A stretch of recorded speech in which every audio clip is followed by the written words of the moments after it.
Good evening, everyone. Welcome to the official launch of the Wits Cricket Research Hub for Science, Medicine and Rehabilitation. It's 6 o'clock and play will start.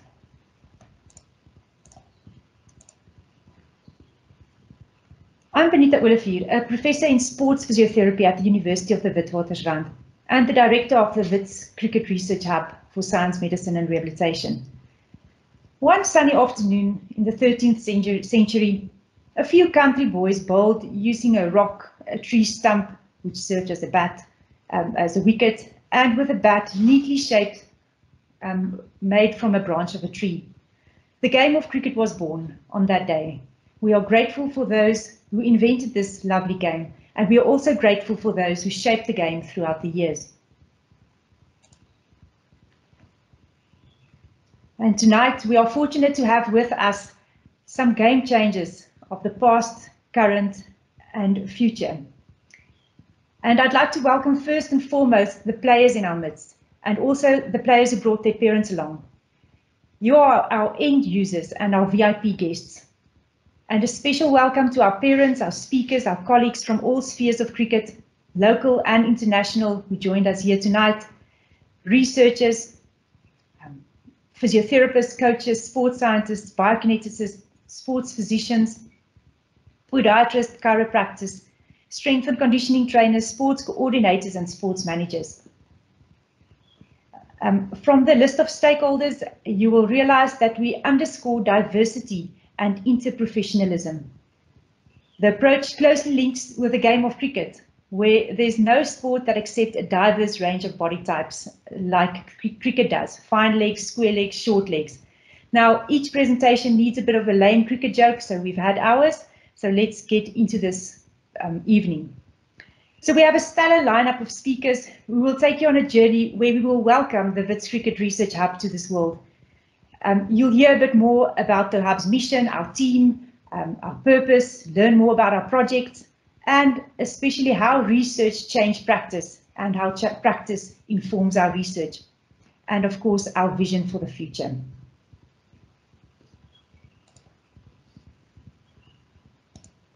So the Wits Cricket Research Hub is an integral part of the University of the Witwatersrand. It's a virtual hub situated in the Physiotherapy Department, School of Therapeutic Sciences, in the Faculty of Health Sciences. First up, our first speaker is Professor Helen Mayeswa, who is the head of School of the Therapeutic Sciences in our Faculty of Health Sciences. Hello everyone and welcome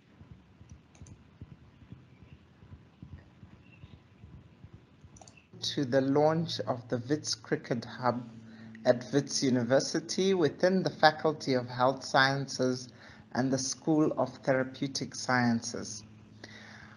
Wits, as you know, is ranked in the top 300 at 275, and depending on which ranking system you use, it falls between 200 and 220. However, Wits is ranked second in South Africa, and our faculty is ranked in the top 100, with the School of Clinical Medicine ranked first. So our school is one of the schools in the Faculty of Health Sciences, and we are one of the most diverse schools. We have 7 different disciplines brought together. And as you know, these days they say you cannot really solve health problems by looking towards one discipline, either the doctors, the nurses, the physios, the OTs, the sports scientists, the pharmacists. You have to pull everyone together. And I think our school has been way ahead of its time in ensuring that we have interprofessional education and interprofessional approaches to solving many of the health problems within our country. Our faculty has produced a high number of A-rated scientists, as well as research that has made an impact in our society and in the world. We are very proud to be part of this faculty, and as the School of Therapeutic Sciences, we have been growing our own timber and ensuring that we grow academics who contribute to the quality of life of people within our country. And so today I'm really proud to say a few remarks as we launch the Wits Cricket Hub, which is one of the first in ensuring that we collaborate with industry out there, and in this particular case, the industry of sport, to ensure that we research and we feed back into the performance of our sportsmen. And I want to proudly say that Benita has been a protege from a department that I headed for a number of years, and that you will hear more about from Professor Ntsiea. And Benita has been working consistently since 2010 to build knowledge around cricket, starting with biomechanics, understanding movement patterns in cricket.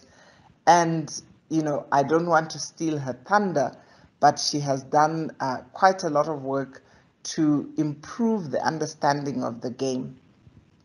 So I'm proud to really say these remarks and wish Benita well in her endeavors to continue to grow this area of research and practice as well, and feedback into the practice within the game of cricket. I do want to say that at Vitz, we have recognized the need to facilitate our young researchers so that we can contribute to a vehicle that promotes sport. And these are the seeds and the beginnings of efforts that will actually result in this vehicle.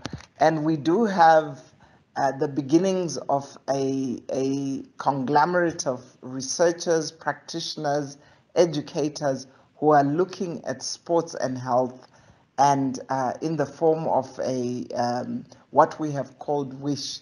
And we hope in the future that Benita's work will feed into such an umbrella body of research work that will bring together the might and the strength of research around the community of Vitz and within the community of Vitz and the greater Gauteng. Thank you very much for joining us today. I really do apologize that I'm not able to be with you, but you know, life goes on, and I have a son who's getting married, and so I had to choose between being with you or being with my son, and you know who won. So thank you very much and have a wonderful day, and congratulations once again, Benita. Yes, a special thanks to Professor Helen Mayeswa. And Professor Mayeswa is a researcher in her own right. She's involved in teaching and leadership in public health, community physiotherapy, and HIV/AIDS, specifically focusing on disability. Now, you can hear that the University of the Witwatersrand has got a high standing in the academic world, and it's well suited to house a research hub of this caliber, and especially the slogan of Wits being Wits for Good. It's quite an important slogan, and it links with what we are doing in the hub. Just to give you a bit more info on what we mean with Wits for Good, our Wits marketing manager, Fanie Clarkson, says it actually very well. She says, Wits for Good is about all that has been achieved through Witsies in a way that impacts positively on society. Staff, students, alumni, and friends of the university are the engine of the university, and each one contributes to the good work of the university. Ultimately, it should inspire us to leave things better than what we found them. So the Wits Cricket Research Hub aims to do just that, to impact positively on society and to leave things better than what we found them. Next up, we have our head of department of physiotherapy, Professor Veronica Ntsiea, and she is an associate professor in the physiotherapy department with a research speciality area in neurological rehabilitation in physiotherapy. Over to you, Prof. Ntsiea. Feel free to switch your camera on and to switch your mic on.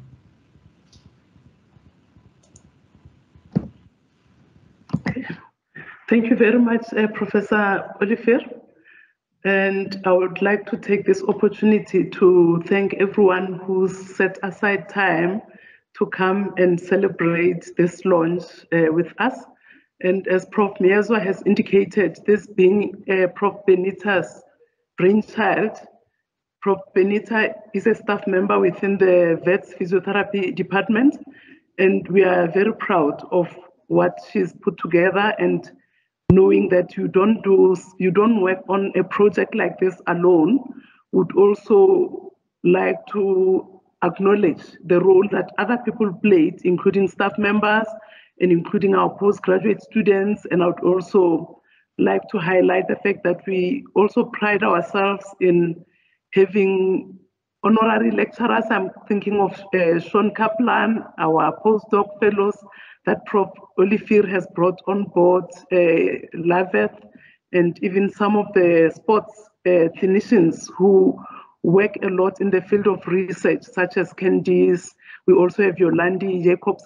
So I always say, as a department, we can never say our success is attributed just to the academics in the department, but the drive is within, and we also have a culture of research in the department. So we always pride ourselves in that we are a research-intensive department, and being a research-intensive department not only brings about projects such as the Cricket Hub that Professor Olivier is launching.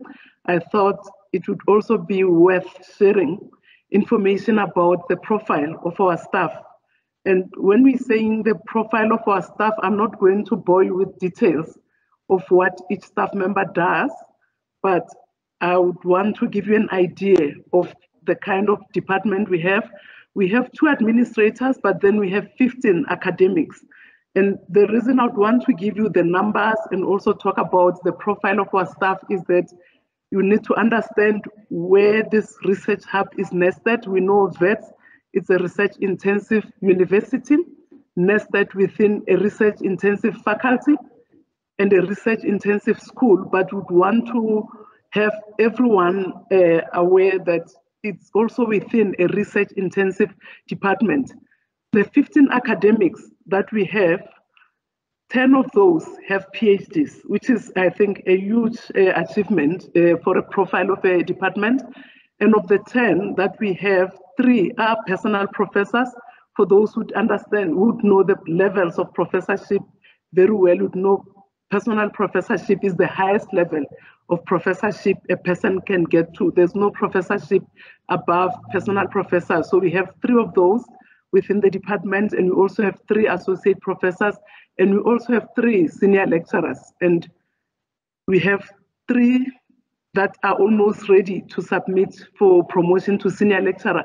But the key thing to note is if we have 15 staff members and 10 already have PhDs, it tells you a lot about the culture of research within the department. And Benita says, I'm head of department, but I must say I'm standing on the shoulders of giants. We've had Professor Stewart, who's helped to shape the department in terms of making it a research-intensive department and having a culture of research. And then we had Professor Myezwa, who came in and also nurtured that kind of research culture. So we continue to be a research-intensive department. And we also focus a lot, always when we have discussions with Professor Olivier, that we also focus a lot on having research that can be translated into practice.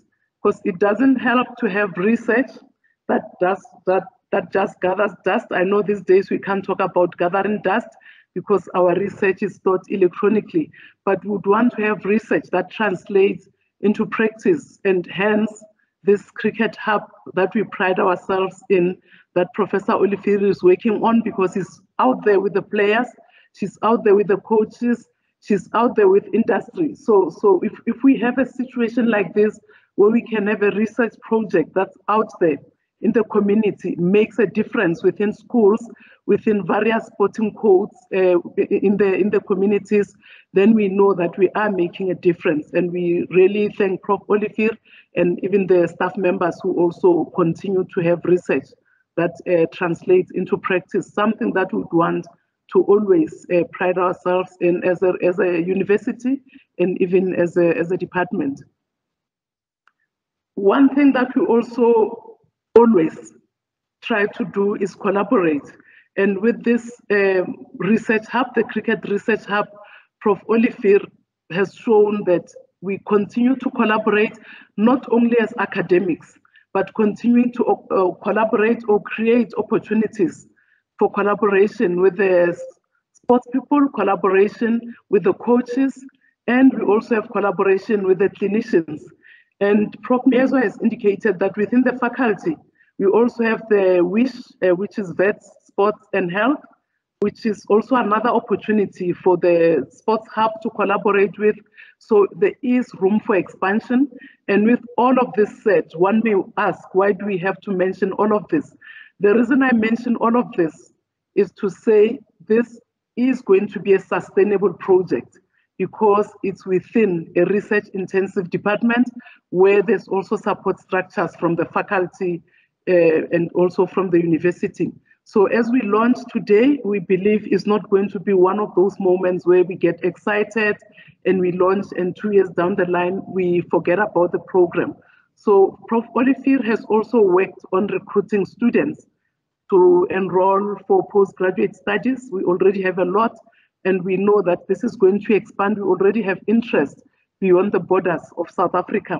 So this hub is going to have an impact not only in South Africa, but far beyond the borders of the country, which goes with our mission as a department to say we would want to make an impact beyond the borders of South Africa, and also having Africa or having our institution as a gateway to Africa for research. So this is going to make it all possible.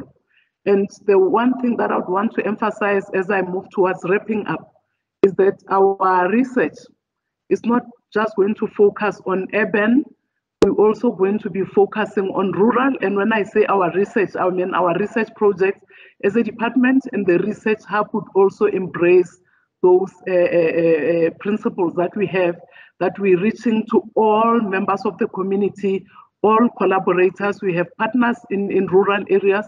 We have partners in high and low socioeconomic situations or context. So even with the hub, that's what's going to happen. And even the focus, as much as at the moment, Prof. Olivier is using high technology, movement analysis, we also able to adapt and bring in the simplest form of technology and things that can be used in clinical practice or in schools or even in sporting areas that do not have resources. So we are happy to, I think at the moment, we can say that we are happy because we know that we'll be reaching to all South Africans and all people in various contexts, irrespective of whether they have the technology that we have at the moment and the technology that we're going to have even going forward. So Prof. Olivier and your team, and I believe the team is going to continue to grow. I wish you all the best, and we as a department will continue to support, and we are going to pride ourselves even in the research output, because we're already going to have a lot of PhD students and master students. Even I shouldn't even mention it in the future, because we already have, we've seen lots of applicants who have shown interest in the Cricket Research Hub, who will be doing their masters and PhD studies.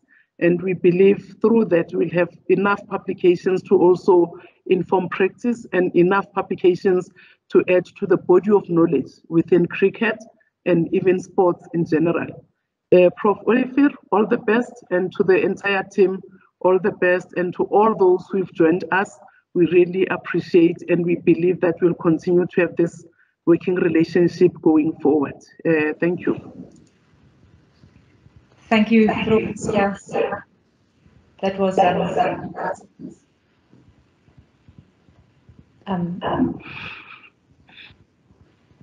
just give me a second. I was like, perfect. So thank you, Prof. Ntsiea. That was really wise words and valuable input that you delivered here tonight.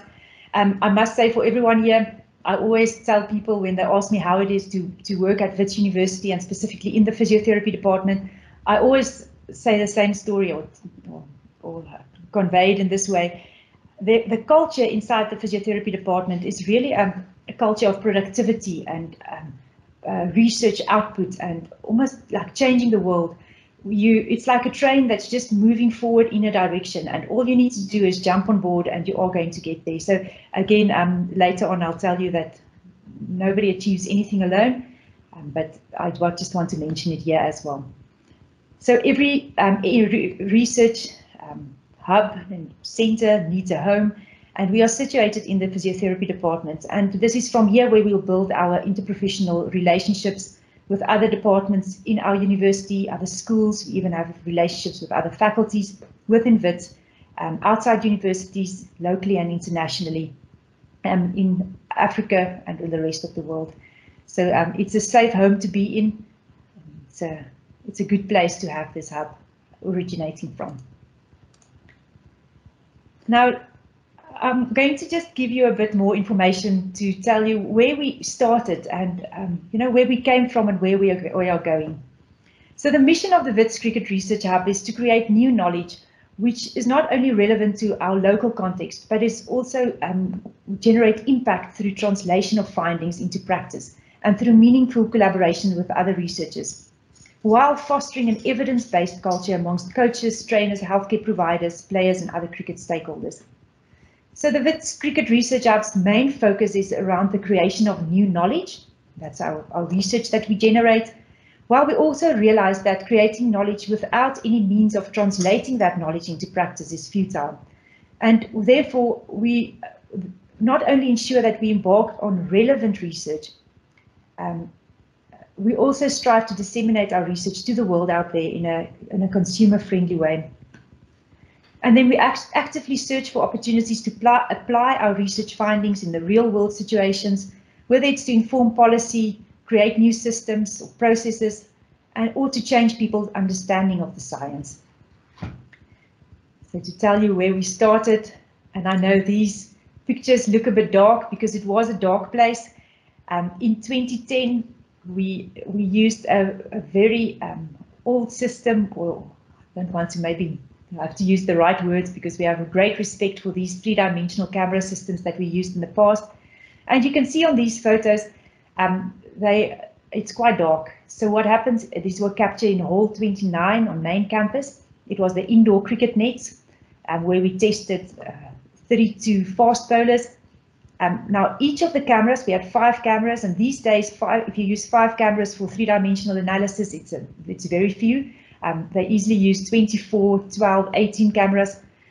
Each of these cameras had its own desktop computer. So you can see on one of these pictures, you have a screen and a box sitting right there, and it filled the entire car, an entire Polo, the boot, a Polo sedan, the back seats, the passenger seat, the entire car was full of research equipment.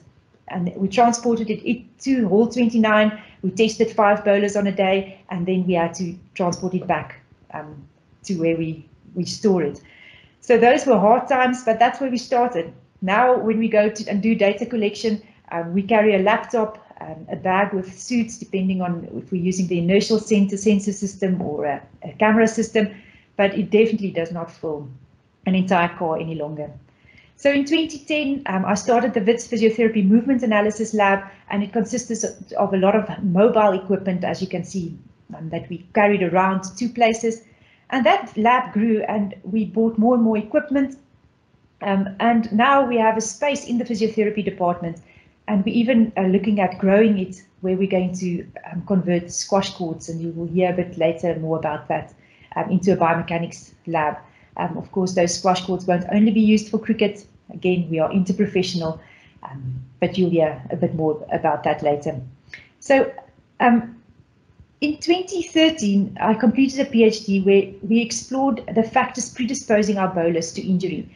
And that's where it started. It started off with purely the biomechanics of the fast bowling action. And as then more and more we grew our projects and we involved more and more collaborators, the focus of the Wits Cricket Research Hub expanded into everything cricket. And I mean, now we are collaborating all over the world on projects, simulation studies for batsmen, and all kinds of projects that's not necessarily bowling related. Then the outcome and what you see here tonight, it was shaped by head of departments, head of schools, mentors, colleagues, through formal meetings, meeting after meeting, through incidental interactions, those corridor meetings.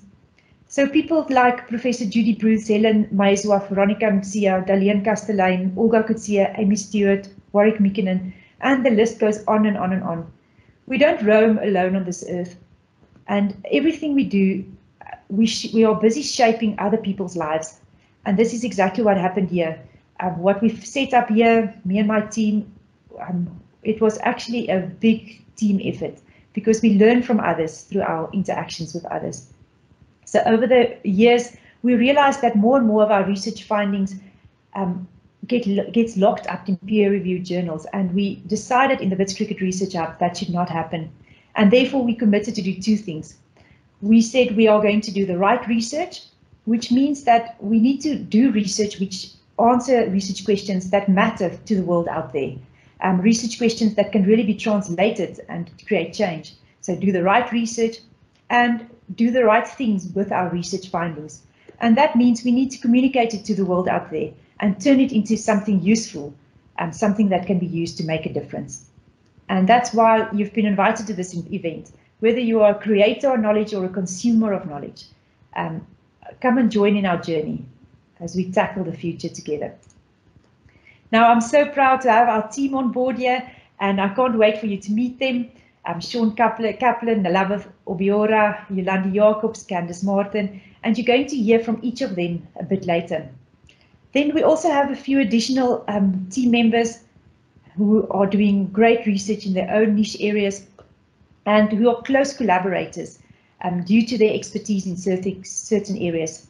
So these are Vaneshwari Naidu and Sandy Lord with expertise in chronic pain, Siyabonga Kunene with expertise in disability sports, Nicolette Comley-White in disability and rehabilitation, Natalie Benjamin Damons in pediatrics, and Cordelia Brandt in women's cricket. So I want to welcome them as well. So these individuals, the team, are passionate about research and cricket, and you'll hear more about them in a few minutes, and they're the energy and the enthusiasm and the spark behind the Wits Cricket Research Hub. I'm going to give you a quick overview of some of the projects that we are doing. So just a bit of the behind the scenes glimpse. So we have our Fearless Fast Bowling project. That's one of our biggest projects that we're working on, and that project is focusing on injuries in fast bowlers. But then it started off with fast bowlers, and then it expanded to all cricketers, an injury surveillance component and a biomechanics component. Now, as you can see, that logo, it looks so lovely, but we definitely need to change the name of this project, seeing that we've included injury surveillance of all cricketers. And then we have a special focus on women's cricket, and Jolandi Jacobs will tell you a bit more about that a bit later. And you can see Zintle Mali, our South African women's cricket player, on the picture wearing our inertial sensor suit. And thank you for her permission to use this photo. And then we also feel strongly that we need to use our resources wisely. And that's why we have a project on research data management and sharing. And Lavis Obiora will tell you a bit more about that a bit later on. But it's all about how we curate our data, how we keep it safe for the future, within our ethical and legal boundaries, so that we have data for future generations to use, and we make most of our data. Now, this is just to give you a glimpse on what happens when we test our biomechanics, our fast bowlers.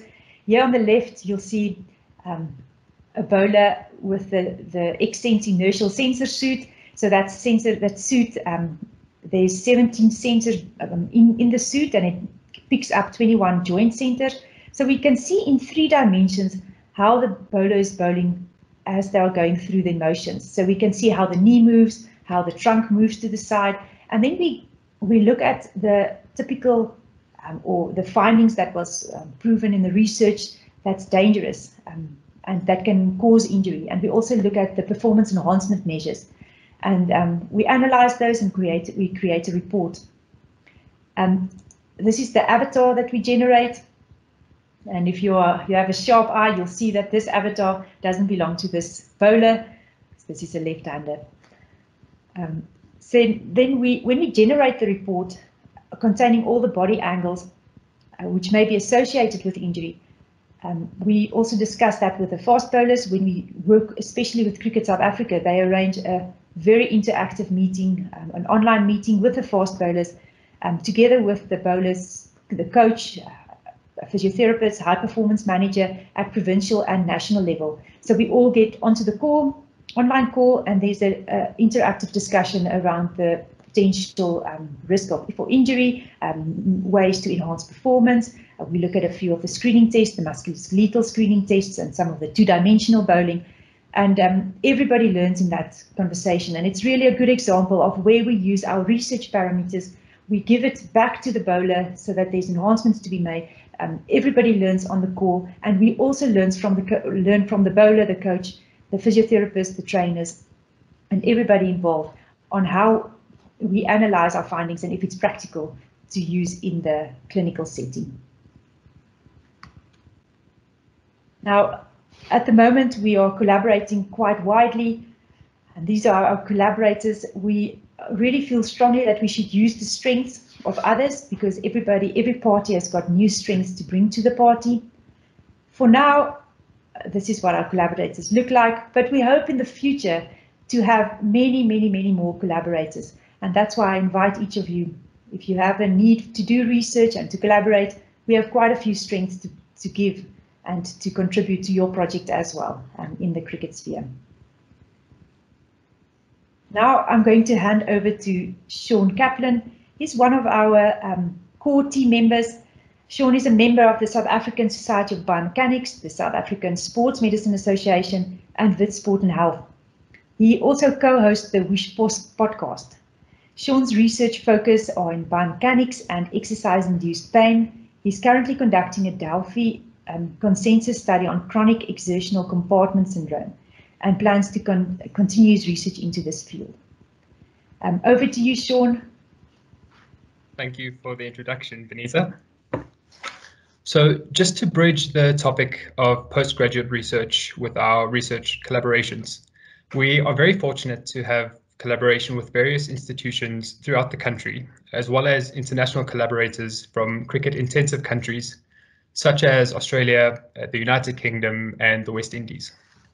We are very happy to collaborate with any other individuals or institutions who wish to further the knowledge base of cricket research anywhere in the world. So if you have any ideas or questions, please get in touch. Now onto postgraduate research. So from next year, the Wits Cricket Research Hub has an intake of 14 new postgraduate students who will be commencing their studies from next year and contributing to our cricket-based projects and research objectives. These students are all graduates and professionals in the fields of sports science, biokinetics, or physiotherapy. They also come from various geographical locations. So we have some students from India, some from the United Kingdom, and even Nigeria, and of course, locally from around South Africa.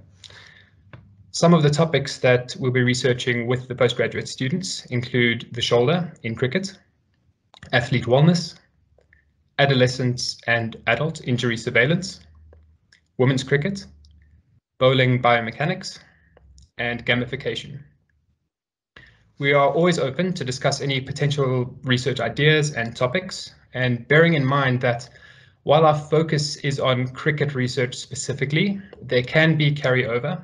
So for instance, something like shoulder injuries in the throwing athletes, which could then include anything from cricket to javelin to tennis, which some consider to be a throwing sport. And then we translate something like an injury risk at a specific velocity or arm position. And translating that between these sports is something that can have quite a strong research impact. So if you have any queries around postgraduate study or simply research with us, please contact us and worst case scenario, we can point you in the right direction. Lastly, I'm going to chat a little bit about our Biomechanics Lab. So the Biomechanics Lab allows us to conduct both two-dimensional and three-dimensional motion analysis, thanks to the availability of GoPro cameras and inertial and optical motion analysis systems. Additionally, the lab is also equipped with EMG, pressure plates and force plates, and some other stuff. The School of Therapeutic Sciences Biomechanics Lab is currently repurposing 4 squash courts into a multi-professional facility, so it's not just cricket. And we're going to be including anything from pediatrics to neurology, and from sports biomechanics to gait analysis. But we are currently looking for funding, so if you know any sponsors or have any ideas with how we can do that, please also get in touch. Thanks, Benita. Thanks, Sean. I see you wearing a lovely jacket for the occasion. It looks very neat. Yes, and thanks for throwing in a bit of marketing there. Always good. Now, we are very excited about our 14 new postgraduate students that we're going to welcome in 2022. I hope you are on the call and that you are as excited as we are. Yes, doing a postgraduate degree really means career growth, and it does mean more opportunities in the future. And you become a better clinician, and that's something that you can ask anyone who does done a master's or a PhD. You become a better clinician because you become a critical thinker. So I invite all of you to join us in the postgraduate journey somewhere in the future. Now, next up, we have Candice Macmillan. Candice is a qualified physiotherapist with a special interest in rehabilitation of sports injuries and the conditioning of athletes. She obtained her master's in physiotherapy from Vitz and is awaiting the outcome of her PhD.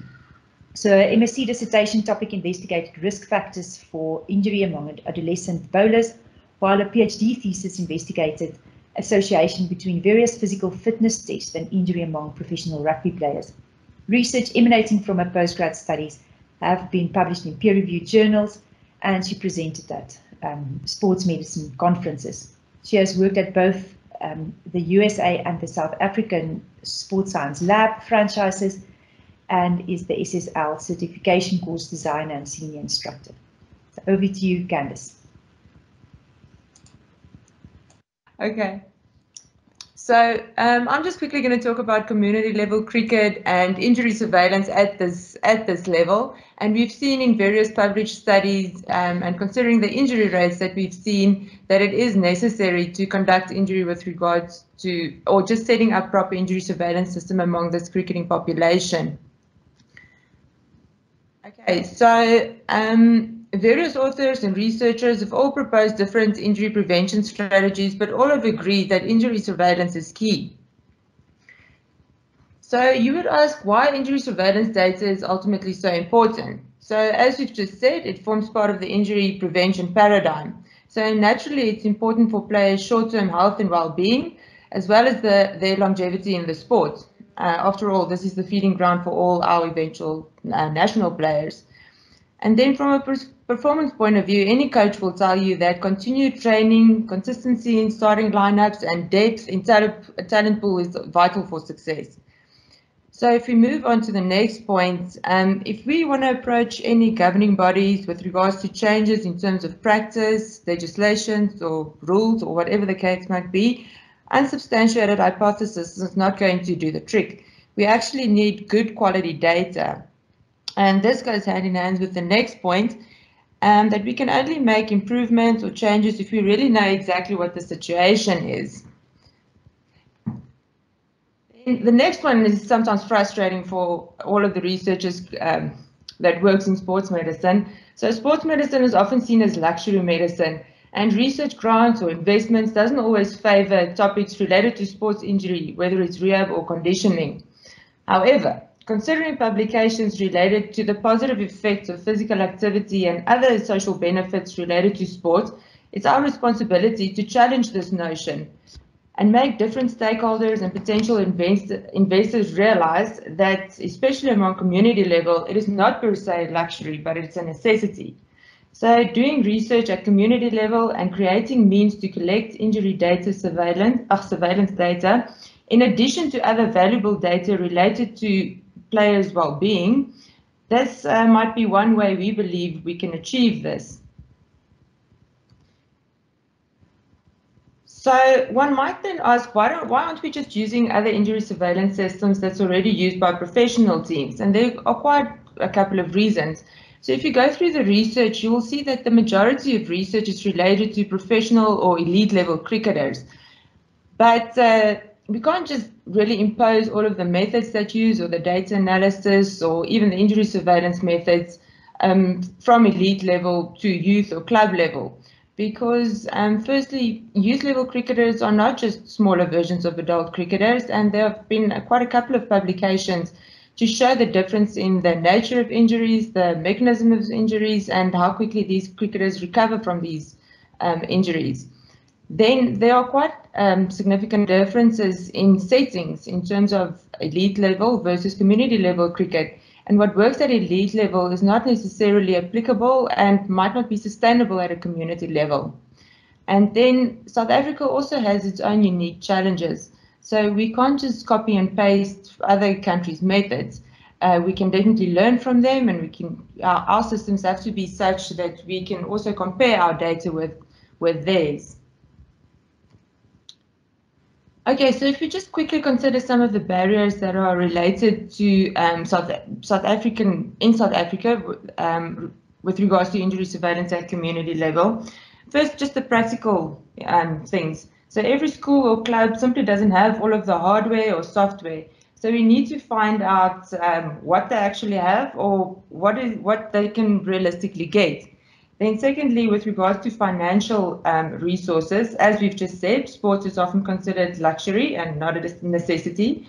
So if there's limited financial resources, these are often distributed to other aspects that's considered more important. And like I said, I think it's our responsibility to make different stakeholders realize that it's not luxury.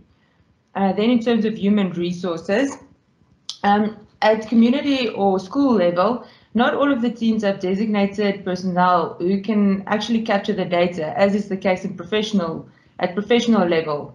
These teams usually have physicians or physios, and it's part of their job description to collect this data. At school or club level, there might only be a coach, and it's really not mandatory for them to collect this data. Plus, it's quite time consuming, so very few, if any, do that.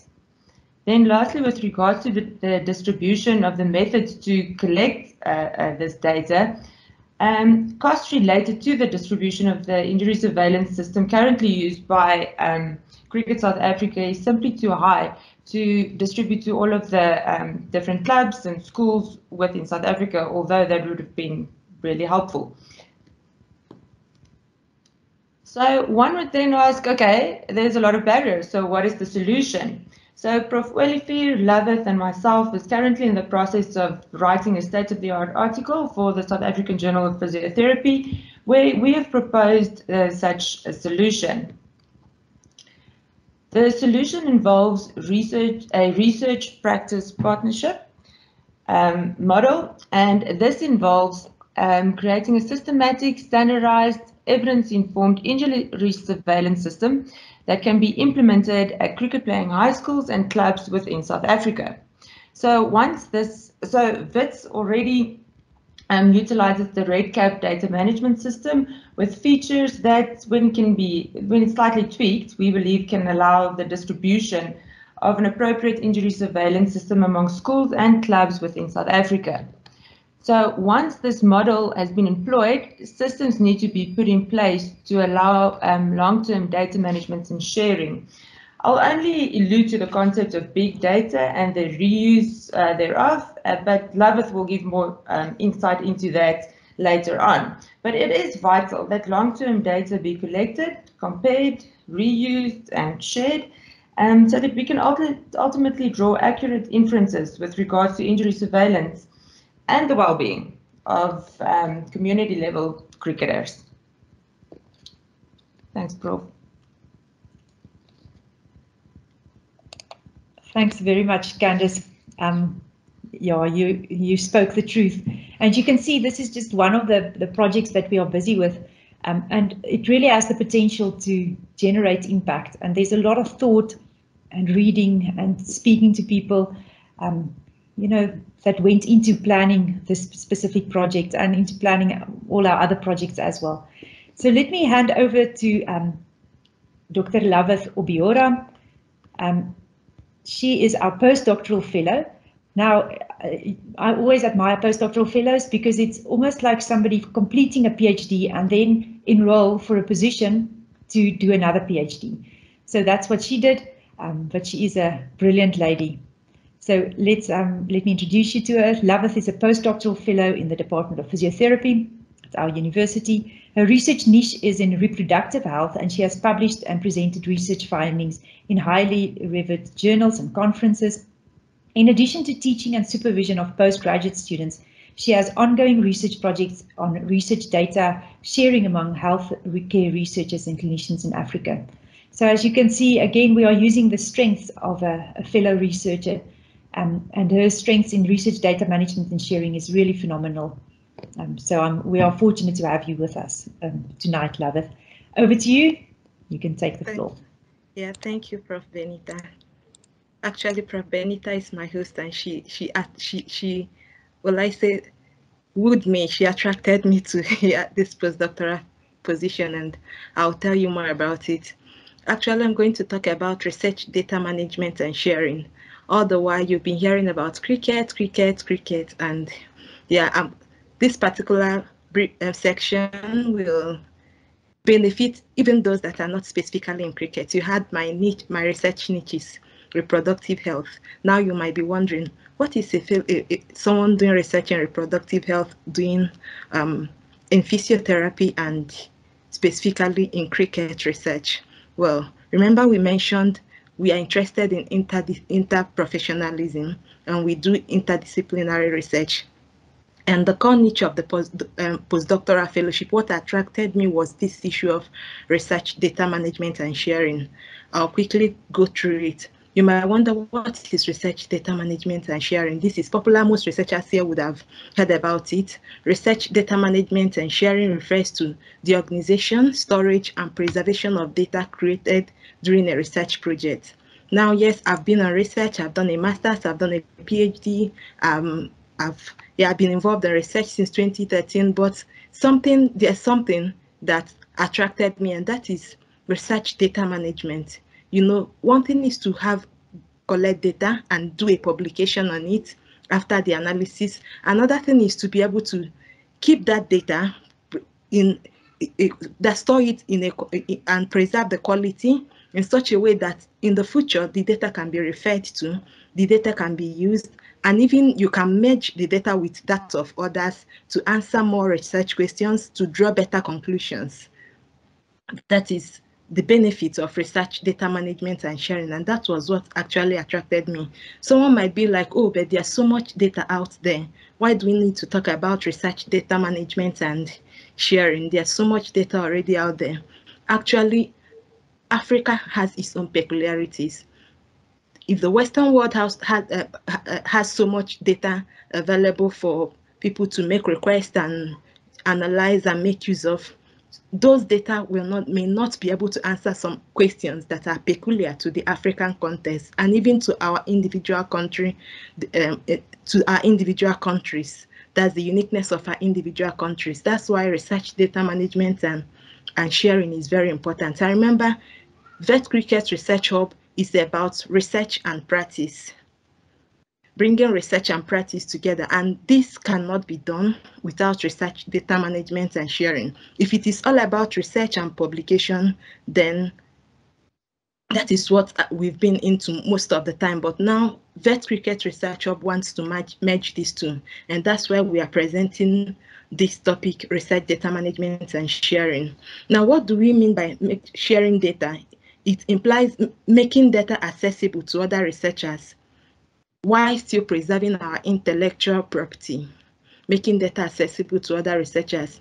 In fact, funders such as the National Institute of Health, the Medical Research Council, the National Research Fund here in South Africa, the Wellcome Trust, have implemented policies to request researchers to make data available and accessible to other researchers as a requirement for obtaining funding.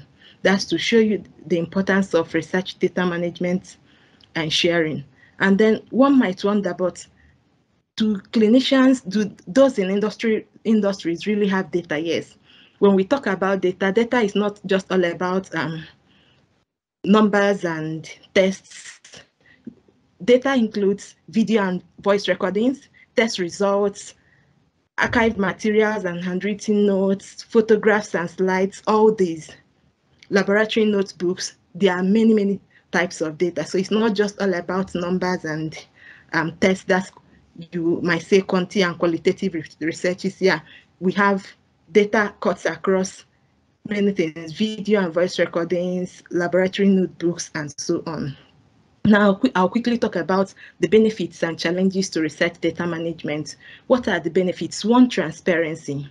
If we can come to that level that we make publications, that's for researchers, and the data is available for another researcher to make request for it, and then run similar, following a method, run similar analysis and see if he can arrive at something close to what to our findings, then there is transparency. And what will transparency do? It will increase trust in our research scientific findings. Then responsible data management is crucial to ensure that we optimize the use of our cricket research data while we protect our intellectual properties. We've said that already. Okay, we can also talk about informing policy, improving early detection of disabilities, injury surveillance. All these are the benefits of sharing data for cricket, and even in our individual research niche in our research areas. Yeah, then the knowledge of proper research data management and sharing will open doors for collaboration. If I can have my data uploaded on a repository or database securely kept there, and another person uploads, it becomes easier for researchers to find each other and collaborate. Then it saves time. That's very true. Save resources. Imagine going every time to collect data again from a specific population. It saves data management and sharing, saves time, it saves resources, and yeah, margin data helps us to make more generalized conclusions and recommendations. And even it helps us to avoid duplicating research, which is very common currently. It helps us to avoid duplicating research and thereby still saving time and resources. I'll quickly talk about the challenges to research data management and sharing. There are several of them. Being researchers, doing research that involves human beings has its own challenges. Currently, the POPIA Act, that's the Protection of Personal Information Act for South Africa, is already in effect, and it came into effect from 1st July 2021, and this puts a kind of makes everyone to be on his or her toe about how we create data, how we manage data, how we store data, and how we maintain scientific integrity. Now, all these things they are good, and they still require that we put in proper considerations when we are handling data, especially data collected from human beings. Now we have the issue of the identification. That is a big concern. Yes, when we collect research data, most times we anonymize it, but when we merge data sets, there's possibility of re-identification. And then there's the issue of costs. Yes, there's cost challenge for when you want to do proper data management, because remember we said research data management involves the storing, the proper collection of the data, storing it and cleaning it, and then depositing it somewhere where it is secured. And this requires funds for you to be able to store, for you to be able to put it in a repository. Some of the repositories might require you to make some payment, things like that, for it to be kept securely. So yeah, data management requires cost and requires funds, and then time. It can be time consuming, but the benefit is so much. Some other challenges, especially in Africa, is the societal shift to have that mindset of that I'm not just going to use this data and destroy it after 5 years. You know, this is common with us. Many times in our research proposal, we'll write if the data is not, if findings from this study is not published within 5 years, the data will be destroyed. Or 2 years, yes, we have some, we write 5 years, if the data is not published, it will be destroyed and all those stuff. Yeah, but now the world is moving towards not destroying the data, but keeping it in a safe repository. And that is one of the things that Wits Cricket Research Hub is very serious, is seriously aiming at. We hope to develop an African research database that can be used by human movement researchers, not only for cricket. And we've already developed the guide. We're already doing on-the-ground studies for that. And we've already developed a guide, a very practical guide for research data management and sharing for human movement cricket researchers. So under where I mentioned the subheading for tips to effective research data management and sharing in cricket research, instead of talking about it, I'll just refer you to that publication. Prof. Benita, you can click on it so that, yeah, you can click on the slide so it will come out. There's a publication already that puts this together, that gives a step-by-step guide on how to. Hi, Prof. Benita. Yes, Loveth? Yes, you can click on the slide so that the citation will come out. Yes. So I'm talking about yes, thank you very much. The data management and sharing guide. Yeah, you can check it out on Wits Cricket Research Hub. It gives a step-by-step guide on how to share data, store data, and share it effectively.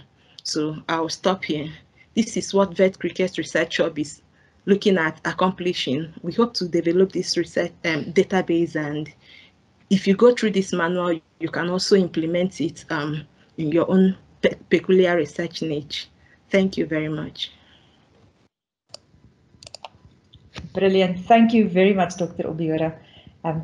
It was a very good summary of what we are doing inside our research hub, and specifically highlighting our value where we need to be strategic when it comes to how we use our scarce resources. We can't just continue to collect more and more data while there's masses and masses of data and more potential to get from the existing data.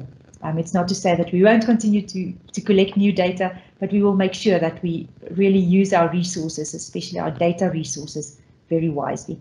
Thank you very much for that. Now, our next speaker, we are moving into the women's cricket area, and I want to introduce you to Jolandi Jacobs. She's a sports physiotherapist and a researcher with a great passion for women's sport and specifically women's cricket. Her research goal is to close the gap between male and female sports and to empower women in sport. So over to you, Jolandi. You have the floor. Hello, everyone. So my name is Jolandi, and I'm a sports physiotherapist and researcher at the University of the Witwatersrand. I'm a cricket fanatic and an enthusiast of the women's cricket game. I have the opportunity tonight to speak a little bit about women's cricket and where it fits into the Cricket Research Hub. So just to give you a little bit of perspective and a real talk for the evening. So when I was a student and a clinical physiotherapist, my idea of research was a few nerds putting some ideas on a piece of paper, publishing it in some online place, and then celebrating their achievement afterwards and inviting their fellow researchers to a little nerd party, chatting about things only they can actually understand. So now I'm actually on the other side of the playing field, and as a nerdy researcher, but to my surprise, research is actually not so boring as it seems. Sport research is such an exciting and emerging field, and I'm so excited and honored to be part of this community. So welcome to my little nerd party for this afternoon, and let me tell you a little bit about cricket research for women. Okay, so as we all know, cricket has been dominated by males, However, its popularity among female cricket is increasing. Like other sports, participation in cricket poses the risk of injury to players. Injury indicators for female cricket are virtually unknown, as studies examining cricket only almost include male cricket participants. In other sports, as in cricket, the types of injuries experienced by male and female athletes are different.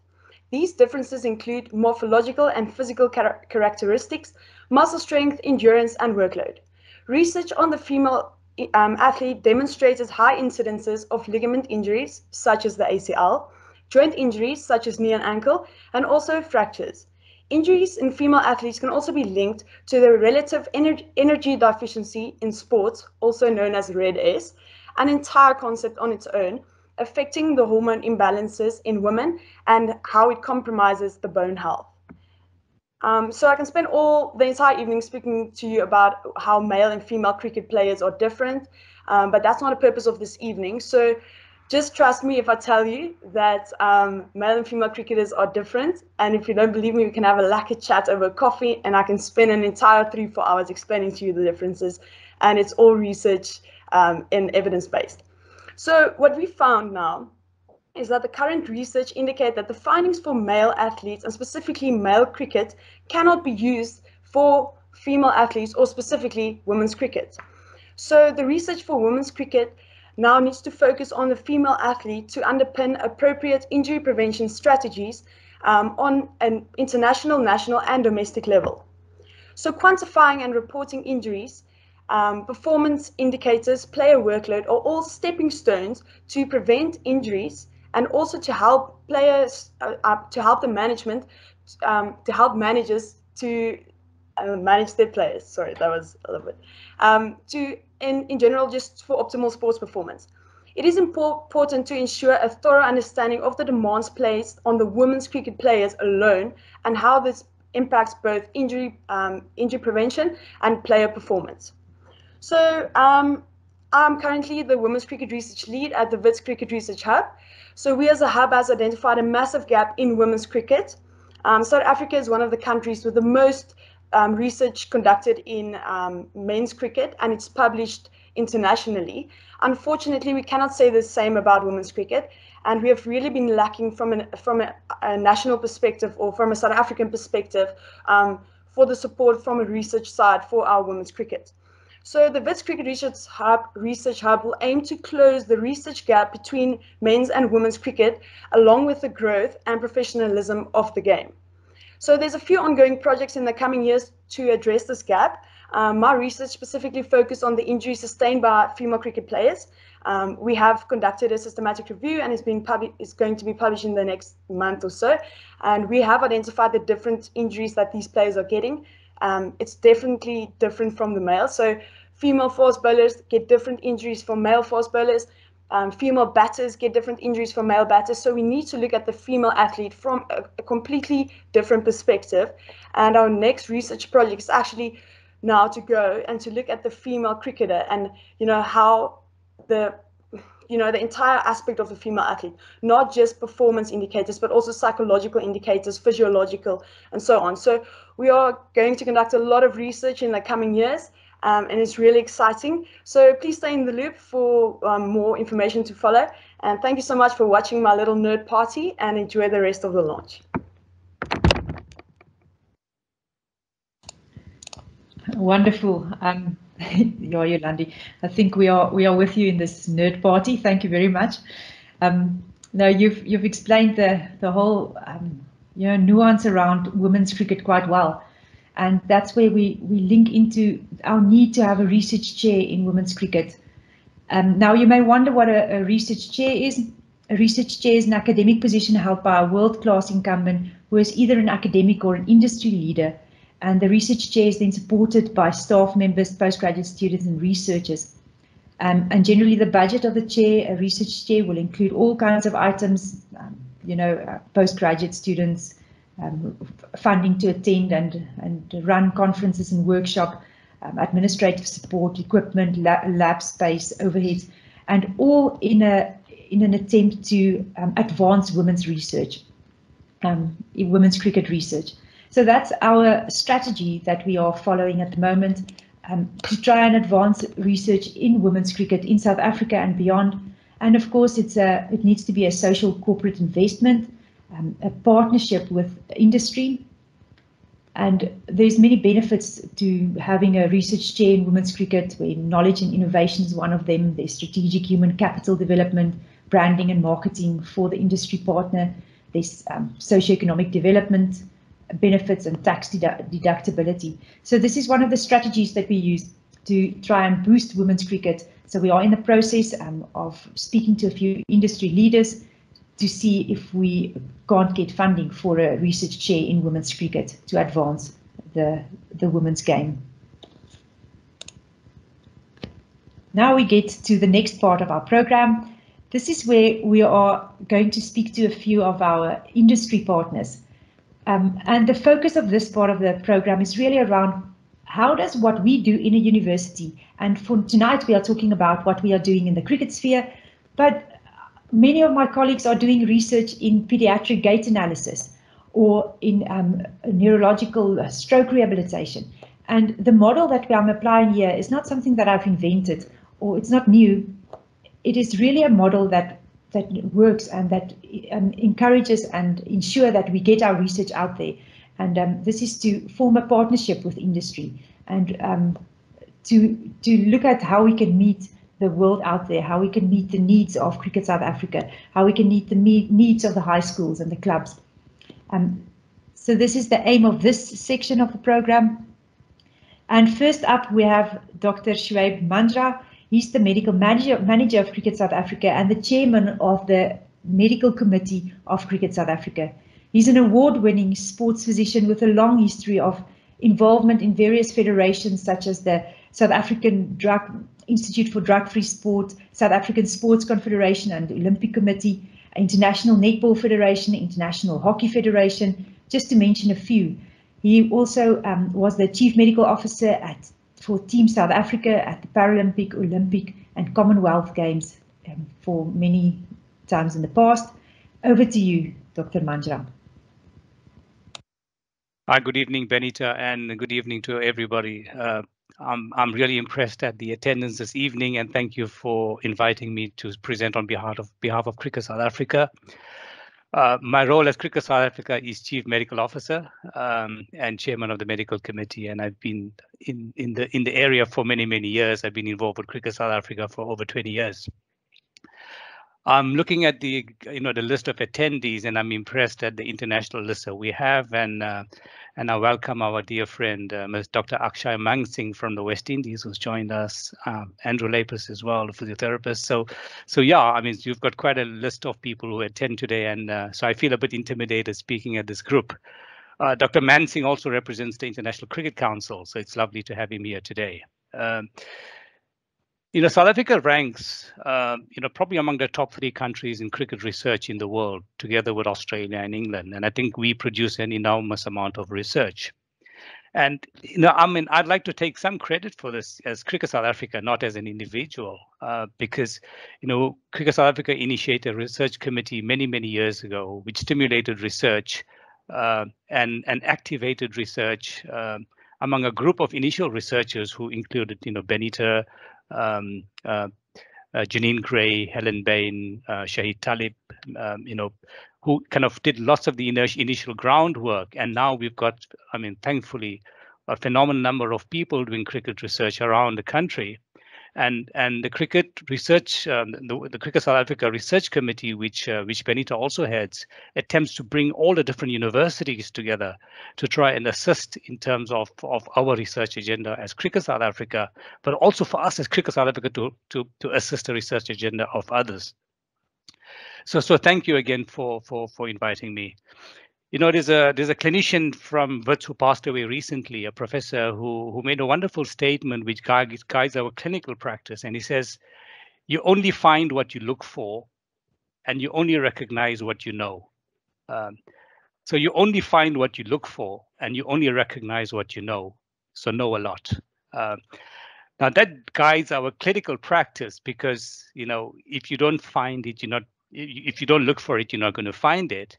And even if it's there, if you can't recognize it, you're not going to find it. So you need to know a lot.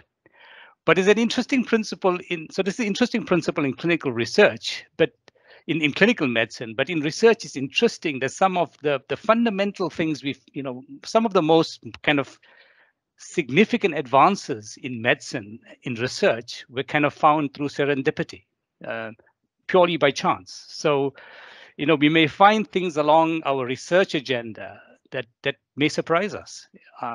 And unless we have an open mind and a curious mind, we may miss some of these things that we find. So, to give you some examples of things which are found through serendipity. So you look at the discovery of X-rays by Willem Röntgen, which was by chance.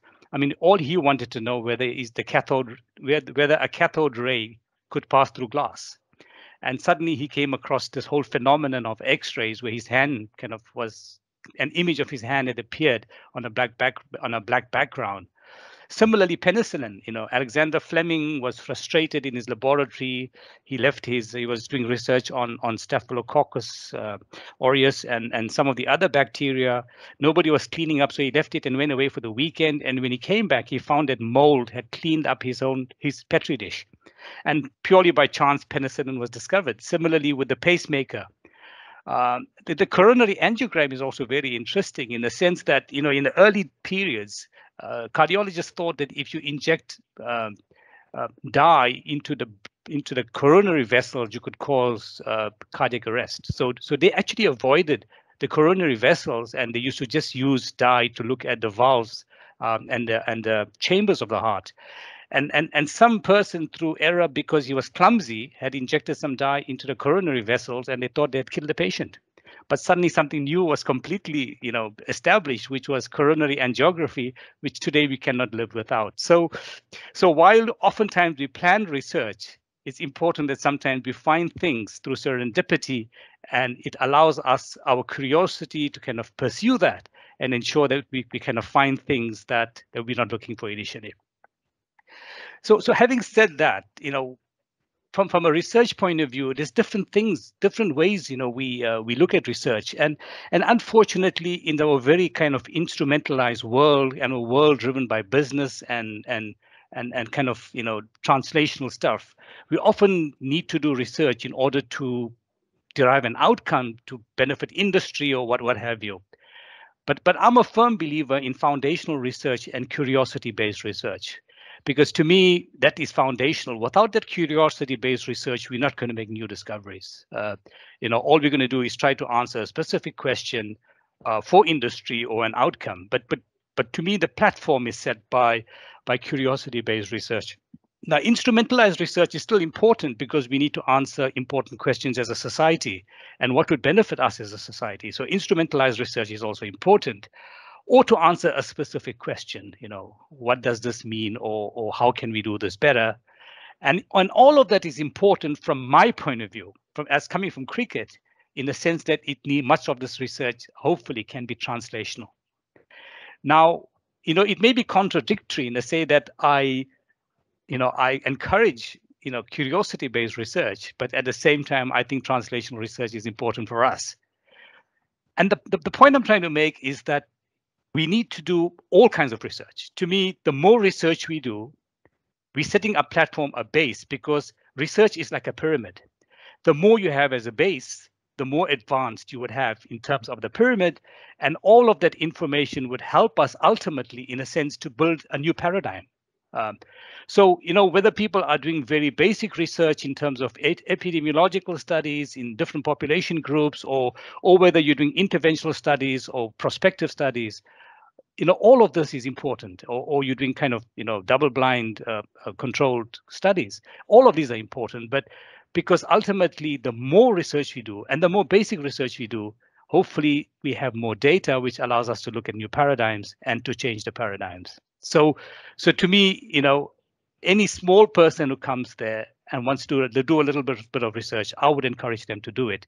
And I think, the Wits Sports, this research hub, is a useful place for people of different skills, people of different, coming from different backgrounds, biokinetics, physiotherapy, sports science, can come together and kind of answer some of these questions. Now, for me, from a cricket point of view, you ask me, what do I want from cricket, from a Cricket South Africa perspective? What would be my research agenda? And my research agenda would probably be fivefold. And the first one I'm saying is, I want more research to prevent injuries in my players. The second is, I want research that should my players have injuries, how to best rehabilitate them and get them back onto the field without re-injuring themselves. So from injury prevention and injury management, it's probably one part of my research. The second critical part of my research is, what can scientists tell us that would improve our performance? So whether it's about conditioning, about biomechanics, about bowling, about the game, the nature of the game, about recovery, about diet, etc. What can you contribute to enhancing the performance of all our teams, the women's teams, the men team, the under-19s, the national academies, the franchises, all of them. So how can we do that?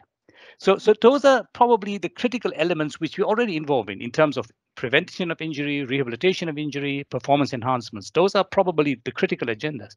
But also important in a country like ours, in South Africa, is what are the barriers to entry for people in cricket?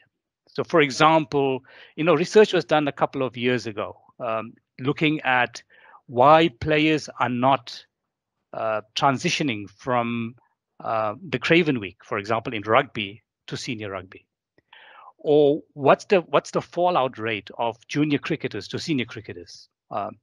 What's the barriers to entry? Why aren't people making that step? We're producing such phenomenal talent at school level and at university level, but we're not seeing the transitioning to a high level, particularly among previously disadvantaged communities. So what are those barriers to entry? Why in cricket can we not produce another bowler of the caliber of Themba Bavuma, for example? Why are we battling to have black batsmen in South Africa besides Themba Bavuma? What are the barriers to entry now? So some of this research has been done in looking at barriers to entry. Janine Gray has done some research with some of her students, but we need more of that to come up to assist us in terms of answering the questions and accelerating transformation within cricket. And finally, I think the other part that that is important for us is looking at special groups. And I think we've already heard about women's cricket, that there's not much research on women's cricket, and hopefully we can look at specific patterns of injury among women cricketers. Whether we're looking at hormonal elements, anatomical elements, or fitness elements. What's kind of determining injuries? Are they different from male cricketers? What can we do? A couple of years ago, FIFA did an interesting study, because FIFA found that the rate of ACL injuries in women footballers was far higher, in multiples of male cricketers. And there was an intervention study of a kind of a pre-game, neurophysiological kind of warm-up, which reduced tremendously the rate of ACL injuries among women footballers. Now, to me, can we do something like that for women cricketers? What is it that we can have an intervention in women cricketers if they're predisposed to particular kinds of injuries to ensure that we can remedy that situation? So that's probably a big group of ours, and as you can see, our women's team is producing phenomenal cricketers. They're doing exceptionally well because we've professionalized them. And they're kind of probably one of the top teams in the world at the moment because we're pouring more money into it. So yeah, that's one of the elements. The second one is blind cricketers, and disabled cricket. What are we doing research to look and try and enhance the experience of our cricketers, our blind cricketers? How can we enhance the experience of blind cricketers, or how do we enhance the experience of our disabled cricketers? So that's kind of the agenda that we look at now. From a Cricket South Africa perspective, we're willing to support cricket researchers. We've got a huge database of injuries, of fitness data. We use the Catapult system to kind of monitor players and heart rates and kind of movements, patterns, and all of that. We're willing to support initiatives. And again, Benita and her group at Cricket South Africa Research Committee, would serve as the gatekeepers to ensure, the kind of research meets the needs of cricket, that they meet the ethical standards, that, it's a sound research proposal, and we will kind of be willing to grant access to much of our data that we have to people who want to do research, because we think that it would benefit society, it would benefit Cricket South Africa, and it will benefit knowledge around the world in terms of cricket and how we can contribute to the greater community of the knowledge industry and cricket around the world. So we've got different cohorts of players. We've got women's, we've got under 19s, we've got different groups, and we kind of willing to make that accessible. Should the right questions arise and the right proposals arise. So thank you, Benita, for inviting me, and congratulations on this initiative, and we wish it all a success. And we hope that this initiative and Cricket South Africa will have a long and fruitful collaboration for both of us. Thank you. Thank you so much, Doc. Thank you very much for the wisdom that you shared. And yes, Cricket South Africa's research strategy is in safe hands with our Wits Cricket Research Hub, and also with our collaborations that we have at Rhodes University, University of Cape Town, and Cape University, Peninsula University of Technology. So there's quite a few close collaborators, and we're working closely with Cricket South Africa to really help fulfill their research strategy.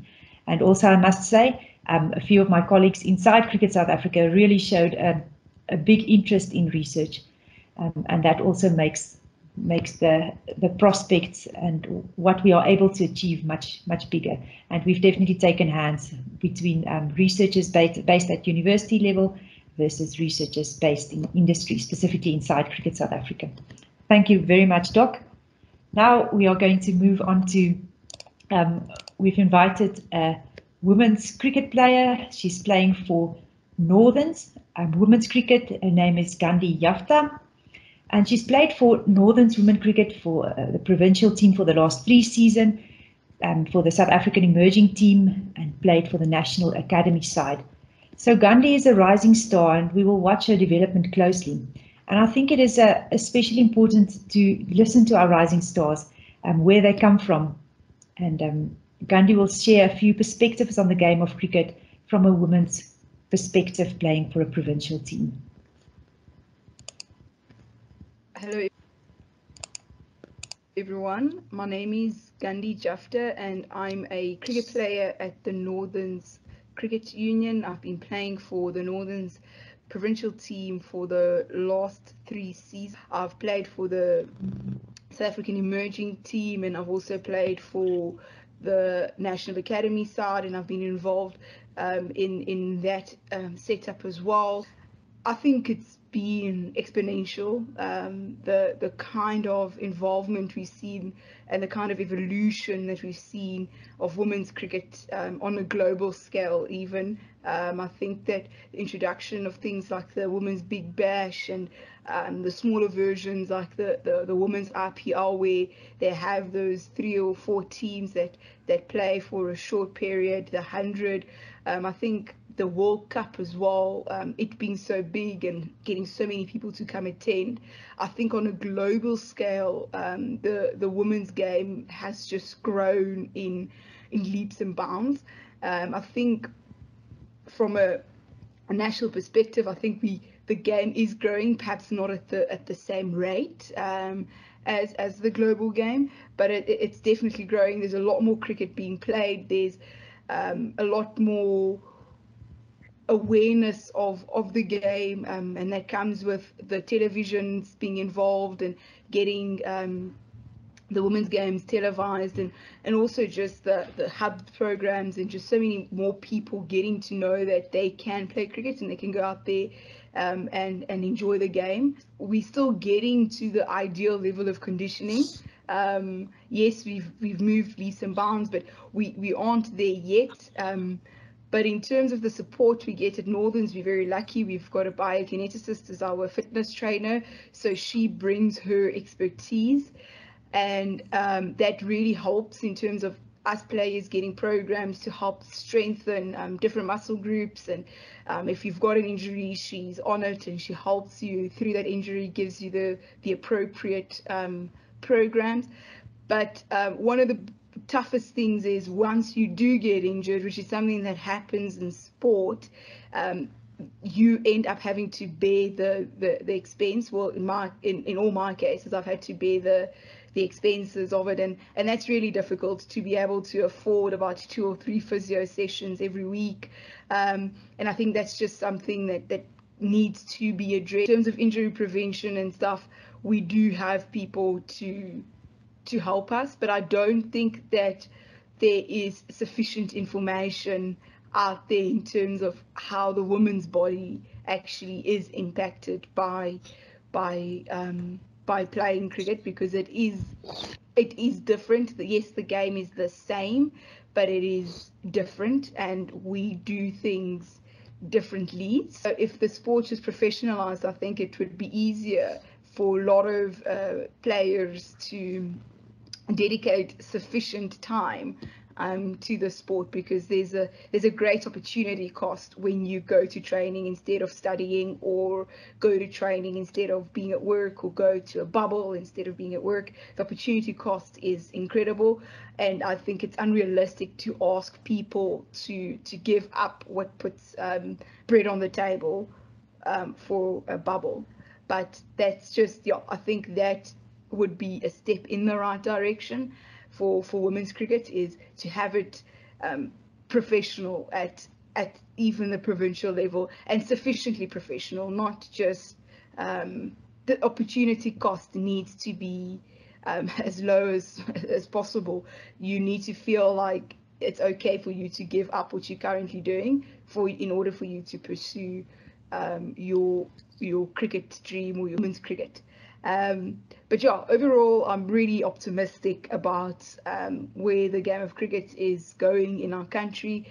I think that if we all keep working together, and we all keep at this project, I think we as a country, and even as provinces and clubs, we can become incredibly successful and have a really exciting brand of women's cricket being played in our country. I think we've got all the talent in the world. It's just about giving it a place to shine, and for it to be as fantastic as possible.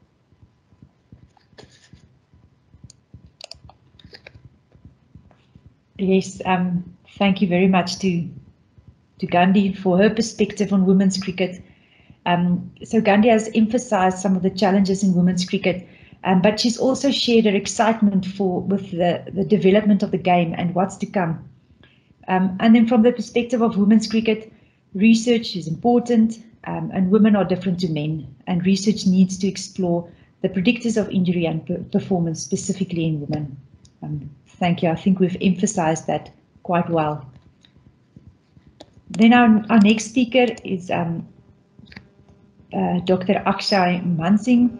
He's the Dean of the Faculty of Sport at the University of West Indies. He's an orthopedic surgeon and sports medicine physician in Kingston, Jamaica. And he was the Chief Medical Officer of Cricket West Indies for 15 years, as well as the Caribbean Premier League, and is now the Director of Cricket at West Indies. He's also on the Medical Advisory Committee of the International Cricket Council. Now, I know Dr. Mansingh, he invited me to come and teach in Jamaica at the University of West Indies in 2015. It was a brilliant academic tourism opportunity, I must say. And I was really experienced, what's going on in the West Indies, and specifically in the cricket sphere. Let's hear what Dr. Mansingh, with a message that he's giving us today. I'm Akshay Mansing from the University of the West Indies, and we celebrate with Wits University's launching of the Cricket Research Hub. I recall reading in 1977, when the MCC were to tour India, that fast bowler Mike Selvey had been selected on the tour. He reported that he got a phone call saying that he had been selected, and that he should carry his own golf balls, as the quality of golf balls in India were not very good. That was the sum total of preparation for that tour. In the same year, Kerry Packer started the World Series of Cricket in Australia, to which a so-called rebel West Indies team had gone, consisting of all of our top stars. Early on in one of the practice matches, the West Indian team got bundled out for a very low score, and it is said that it was very tense because all of them had been paid a lot of money and were not performing, or certainly not in that match. And in the midst of that tension, Kerry Packer walks into the dressing room and says, QF001 flies out to London and I'll put you on that flight tomorrow unless you guys start playing cricket. Those teams were assigned a strength and conditioning coach. And the one assigned to the West Indies perhaps could be attributed towards the success that led West Indies to rule the world between the 1980s up to 1994. Fitness was one of our key strengths, apart from a vast talent pool. But I recall before test matches, the rigor with which warm-up activities took place forced the opposing teams to stand up and watch in awe and complain that the players are going to get too tired by the time the game actually started. In fact, in those days, we had a broad pool of players, and so if somebody got injured, they were weeded out and another equally matched player would come in. And of course, in those days, cricket was not as intense as it is now, with far fewer international matches and series being played. But while we ruled the roost, the world used science and technology to find ways to beat us. Coaches became the norm in cricket teams, strength and conditioning programs were set up, and a lot of sports science was not only developed but implemented, all in a quest, you could say, to beat the West Indies, or shall we say, to improve the game. In fact, by 2004, a whole decade after the West Indies lost its supremacy, there was an article in Sports Star in an Indian sports magazine, which I'd like to quote. It said, "Experience shows that teams that neglect new developments become peripheral. The sad decline of the West Indies is one such example. Once a dominant force, it now occupies a lowly position in international cricket. Once the West Indians were at the Mount Everest of cricket, when they had the matchless Viv Richards and the ultimate fierce pace bowling attack. Now they are stuck at base camp, unable to climb higher. Their team consisting of players who would have been denied access to the West Indian dressing room 15 years ago. Surely there are many reasons for their fall, but failure to adapt modern methods is prominent in that list." Now, that I think summed up a lot of the arrogance that we may have had in the West Indies, thinking that natural talent would have carried us through. In fact, at the same time, India developed the MRF Pace Academy. Indeed, looking at India's pace attack now, you can see where that investment went. So the West Indies had to play catch-up, using foreign coaches, using foreign expertise, which had its goods, but did not have the local knowledge required to mesh with the local players. It's only now that we're investing in our own local coach building capacity, having started our level 3 courses to complement the level 1 and level 2 that were offered before. In the West Indies, as many of you may be aware, we're a vast number of countries, 14 in all, some of which are still colonies of Britain, but most of which are independent with their own governments, their own currency, our own constitutions, etc., etc. The only time that we come together is either in West Indies cricket or at the University of the West Indies, where we have 5 campuses across the Caribbean as one university. It is time for us to now acquire local data, something that all of the other cricket countries have been doing for some time, because without that, we'll simply be playing catch-up. And to that extent, I really laud the launch of the Cricket Research Hub, which will go a far way in developing South Africa's cricket. Cricket is now far more integrated with international leagues. Players are exposed to the advances much quicker, and they're demanding that this be implemented in their own home countries. It is time for collaborative research, whereby the experiences of one cricket-playing nation should be replicated in research in another one to see the comparisons and the differences. I've had the pleasure of marking many PhD theses based on cricket projects from South Africa, and I'm very impressed with the level of research that takes place there. I'd therefore like to congratulate my very close friend Benita Oliphant and her team, and wish them and Wits University all the very best with the Cricket Research Hub, extending the arm of collaborative research from the University of the West Indies. Congratulations again. Brilliant, Dr. Mansing.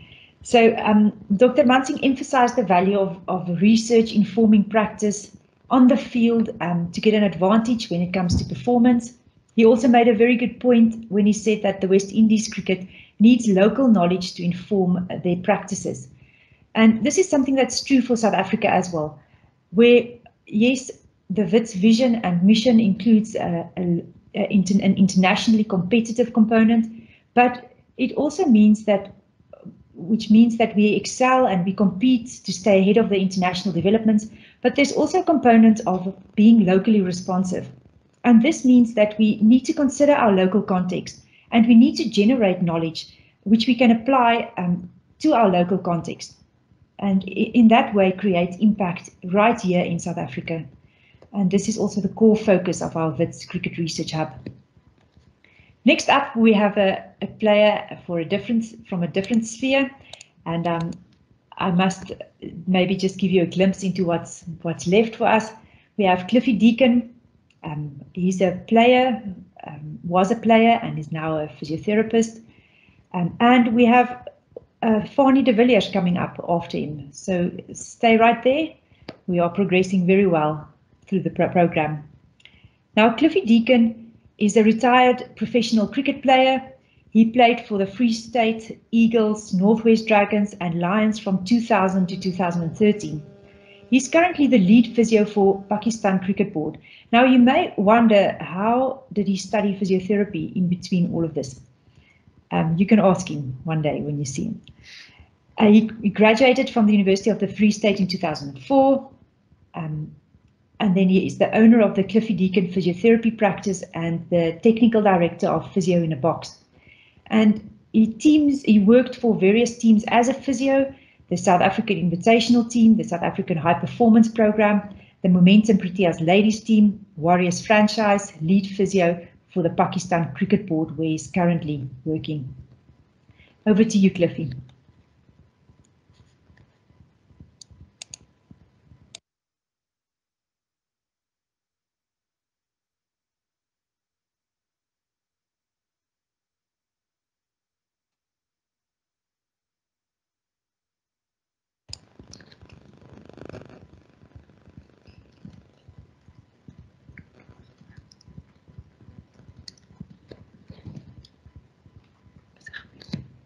Hi, Cliffy. Cliffy? Sorry, you muted right now.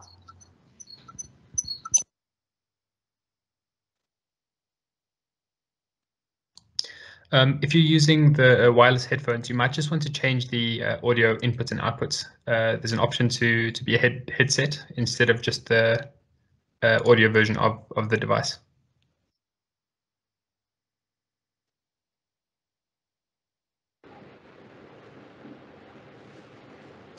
We can hear you now. Can you guys hear me now? Yeah, got you now. Oh, okay, perfect. Yeah, like I said, thank you very much for the opportunity to spend some time and talk about what I've been experiencing from a cricketing physio point of view. When we had the first conversation, Prof. Benita and I said to her, I wouldn't have any issues with the data connection because I'll be in the hotel. We were supposed to have a training session this afternoon, and that changed into an evening training session. So the doc and I were sitting in the change room in Dubai, listening to all of you guys. The main focus of this talk is probably what has research done for me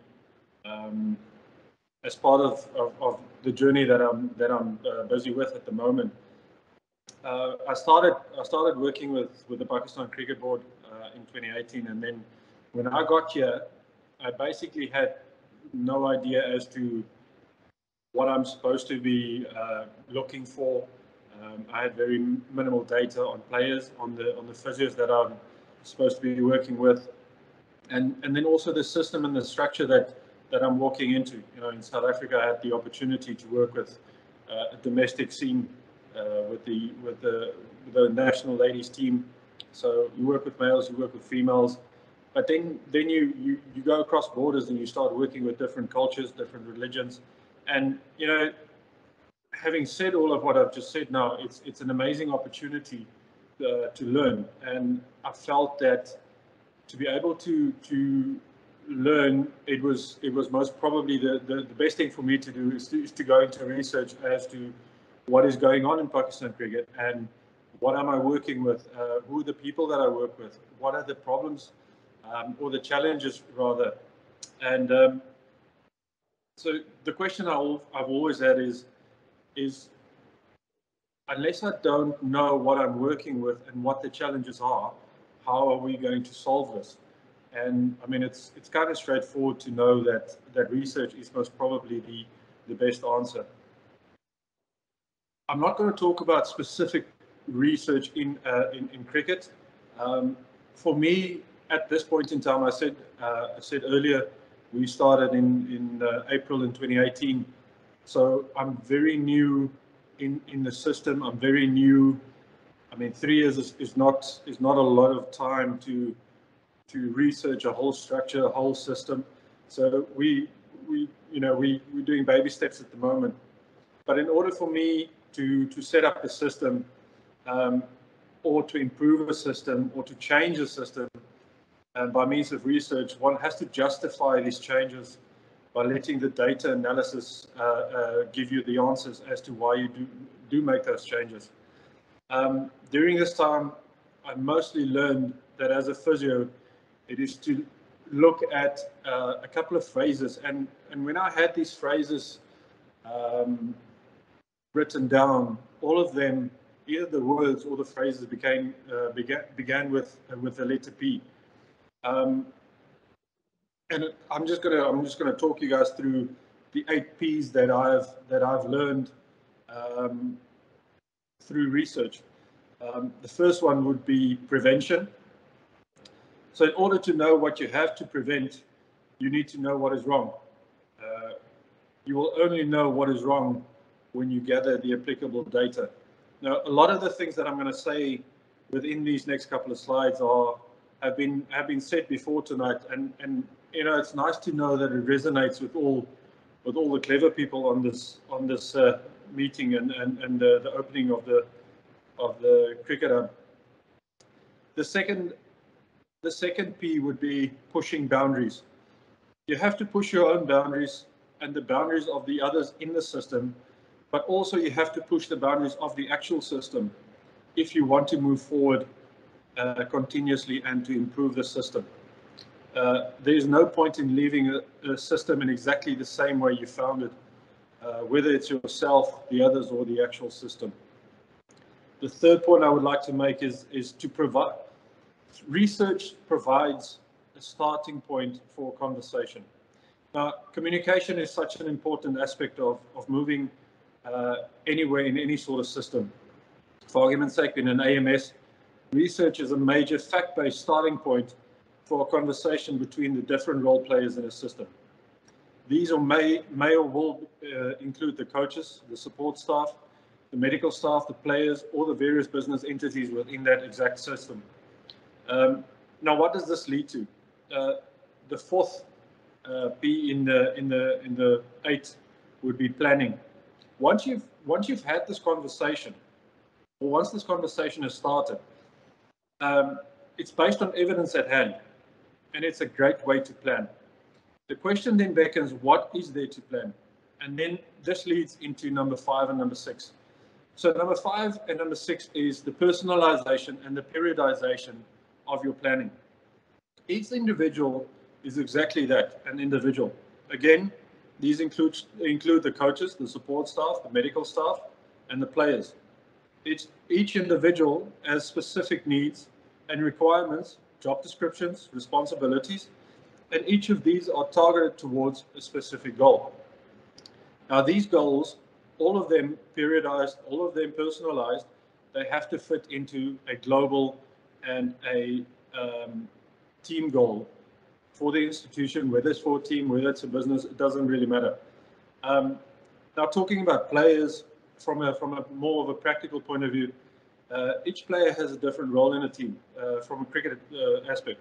We all know their batters, their bowlers, the keepers, the different types of bowlers, etc., etc. But all of these players have got strong points. They've got challenges when it comes to physical attributes. You know, some people are quicker than others, some are stronger than others. So we're working with a vast, different scope of people within a cricket team. And it is our responsibility to continuously monitor them and to adjust their goals according to what is required and what is given. Now, number 7 would be the practical implementation of the periodization, the personalization, and then the planning. Research alone is good, but what do we do with it? We can gather all the data in the world, but if we do nothing with it, we just become a human library. A library means absolutely nothing if the knowledge in it has no use. So how do we go from being libraries to impactful professionals? And that is by using the last P, which is purposeful planning. We should dissect, we should analyze data, and we want to stand any chance of making an impact. In an era of where prevention is truly better than cure, the responsibilities lies with us, and with the fortunate position we occupy in a team to use the data, analyze it, start a conversation, plan purposefully, implement, and then reassess continuously if you want to leave a player, a team, or a system in a better place once we move on. And then that, in a nutshell, ladies and gentlemen, is most probably what I've learned from research and in cricket. Thanks, Prof. Nita. Thanks, Cliffy. Those are wonderful pieces to remember, and specifically the last one, the planning side of things, because I think we can really do so much more with everything that we attempt in life if there just goes a bit of purposeful planning into the mix. Now we go over to Fanie de Villiers, and he's played a huge role in putting this event together. He's quite a big thinker, and he really brought in a few brilliant ideas of how we can, we can go about strategically getting the right message across when we put this event together. So I really want to say, give a special thanks to Fanie de Villiers. Now let's hear his message. After listening to his message, we're going to end the evening. Well, good day, everybody. I'm doing this recording from within my cricket room. Let me just show you quickly. I've really embraced the game of cricket in the sense of trying to get a lot of memorabilia back, just not from different parts of South Africa, but from England. Old players that sold their goods to collectors. And cricket gave me that opportunity. In actual fact, making the starting teams gave me that opportunity. And I was lucky enough to start playing cricket in an era where the Afrikaner just started getting through the system or getting into the system. I'll tell you about the reasons a little bit later. But the fact is, I was fortunate enough, and a lot of Afrikaans-speaking people weren't fortunate enough early on in my time. I'm making a recording here because I firmly believe that a lot of young cricket players won't get access to the game of cricket in the sense of making starting teams, even if they embrace the game of cricket, even if their parents know enough and they pay a lot of money for private coaching. It's not just about private coaching, schools, facilities, tuition fees to good cricket schools anymore. It's much deeper than that. And I think that's where the science comes in that we are all talking about today. Let me take you back in time. Let's go 60, 70 years back, Dr. Bacher's era and even before. I firmly believe in having a lot of discussions, had a lot of discussions with different people. It was much easier in those days to make the starting 11s of different teams because not too many people played the game of cricket, and secondly, not too many people really had access to good facilities, access to good cricket schools, access to enough money within a family to pay for those individuals to do the coaching. And I'm talking about county cricket players that came over to South Africa, and even good coaches that obviously existed in those schools. 1960, 14th May 1960, the Afrikaners took over politically, and suddenly we had access to. And it took about 15, 20 years for the Afrikaans cricket players to come through, and a lot of those boys started playing in the late 80s and 90s, and myself, Alan Donald, Hubert Strydom, Corrie van Zyl, a few of us were obviously the first to partake. The reality is our parents started earning more money. Our parents started getting educated more in the sense of what needs to be done for cricket players to make it at a higher level. And that played a big role. So our era, not too many Afrikaans kids were standing in line and in queues to try and take the spots of the old traditional English-speaking people that ruled cricket. But today's cricket, there are so many more schools that's got access to good facilities, access to private coaching, access to the coaching levels that's been dished out for a lot of young people to become coaches. Needless to say, the ripple effect of that is massive.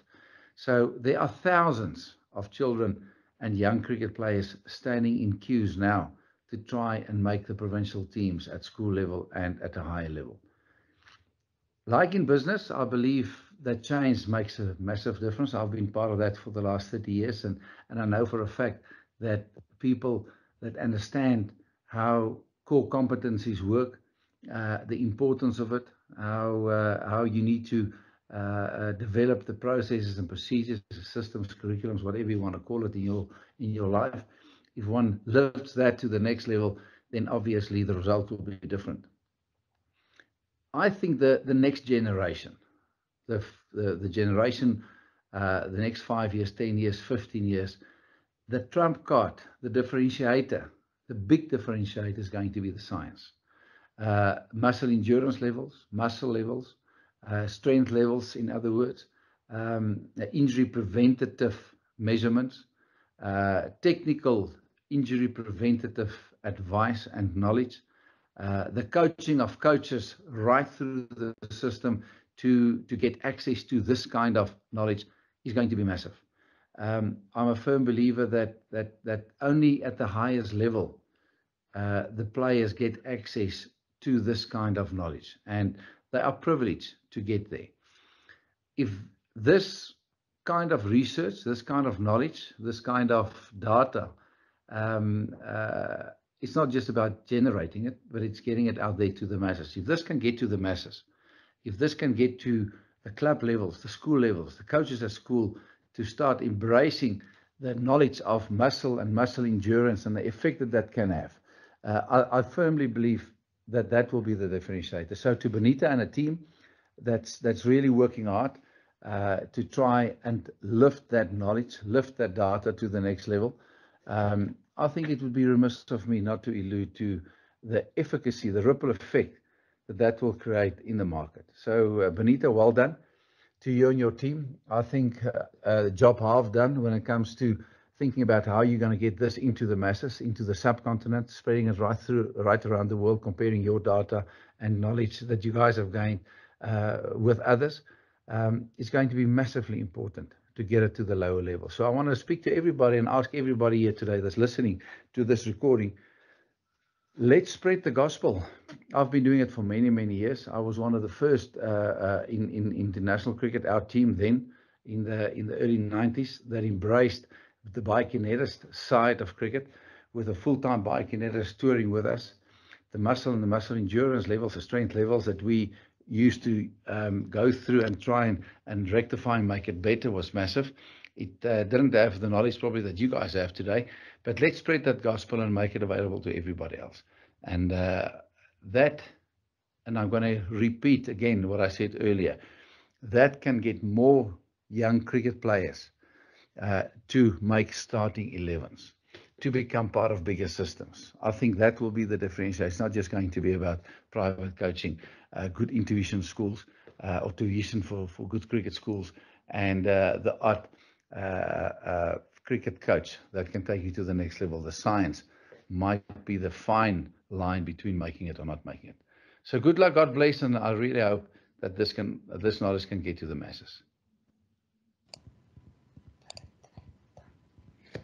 Now, thank you very much to Fanie. And you've heard now through the presentations from the industry partners or the players and the stakeholders from industry that there's really a need for science. And you've heard different perspectives and from different stakeholders out there. So the Wits Cricket Research Hub really hopes to fulfill the needs for research in industry, and we are ready to learn from industry and from practice to shape our research efforts as well, so that we make sure that we do relevant research and research that matters to the world out there. Well, good day, everyone. Now, the Wits Cricket Research Hub brings along new opportunities for research, innovation and impact, and we are looking forward to the development of our injury surveillance system for our adolescent cricket players at high school and club level. We are also excited to explore the biomechanics of the bowling action further to pinpoint bowling-related mechanisms related to injury prevention and performance enhancement. And of course, all of our projects will be inclusive and in alignment with our aim to advance research in women's cricket. And lastly, we will take the lead in sports medicine, science and rehabilitation when it comes to putting systems in place to handle and curate our research data and to manage it responsibly so that we can optimize our research resources and share it with future generations.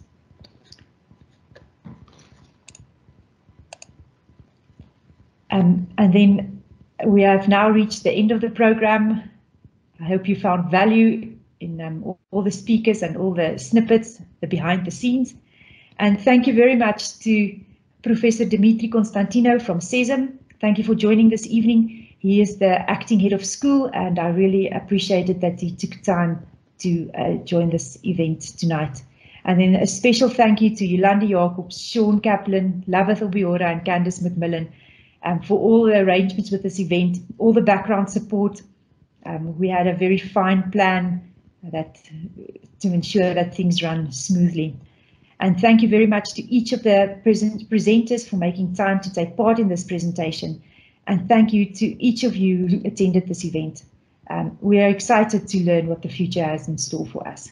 Have a good evening.